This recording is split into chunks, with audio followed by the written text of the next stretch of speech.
ভাইয়ের বাড়ি কখনোই বাবার বাড়ি হয় না, তা সেটা যতই হোক বাবার টাকায় কেনা। বাবা যখন মারা গিয়েছিল তখন বলেছিল, এই বাড়িটা তোরই থাকবে যতদিন তোর ভাই বেঁচে আছে, দিয়ে দে ওর নামে, তুই কি করবি এই বাড়ি দিয়ে। দিয়ে দিলাম। তখন আমার স্বামীর অনেক ছিল, তাই দিয়ে দিছি। কিন্তু বুঝি নাই স্বামী একদিন আমাকে বের করে দিয়ে বলবে, আজকের থেকে তোর এখানে আর কোনো ঠিকানা নাই, তোর আর এখানে কিচ্ছু নাই। ভাইয়ের বাড়িতে গিয়ে তখন উঠতে আসলাম, তখন ভাই ভাবি বলল, এই বাড়ি তো আমার নামে, এই বাড়ি আমাদের আমাদের নামে লিখে দিয়ে গেছে, এখন আবার এখানে উঠতে আসছে কেন? পরিণামে কি হলো জানেন? পরিণামে হলো না স্বামীর বাড়িতে জায়গা হলো, না ভাইয়ের বাড়িতে। এটাই। এখন নিজের বাড়ি বলে কিচ্ছু নাই। যতদিন বাবা মা থাকে ততদিনই সন্তানদের, মেয়ে সন্তানদের একটা জায়গা থাকে।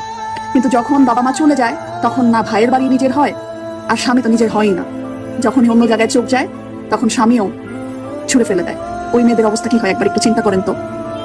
তাই ছেলেকে যেইভাবে সম্পত্তির ভাগ দিচ্ছেন আপনারা, মেয়েদেরকেও সম্পত্তির ভাগটা দিয়েন, যাতে অতটুকু জায়গাতে কিছু হোক চাই না হোক স্বামীর সাথে, যাতে অতটুকু জায়গা জুড়ে একটা মেয়ে বলতে পারে যে হ্যাঁ আমারও কিছু আছে, হ্যাঁ আমারও একটা নিজের বাড়ি আছে, নিজের একটা জায়গা আছে। যদি স্বামী ছেড়ে চলে যায়, স্বামী ছেড়ে দেয়, তাহলে যাতে সন্তানাদি নিয়ে অথবা নিজেই মাথা গোজার একটা ঠাঁই পায়। নাহলে তো একদম নিঃস্ব হয়ে রাস্তায় পড়ে থাকতে হবে। কি আর বলবো, মাথা গোজার একটা ঠাঁই, এই ঠাঁইটা খুব দরকার, খুব দরকার।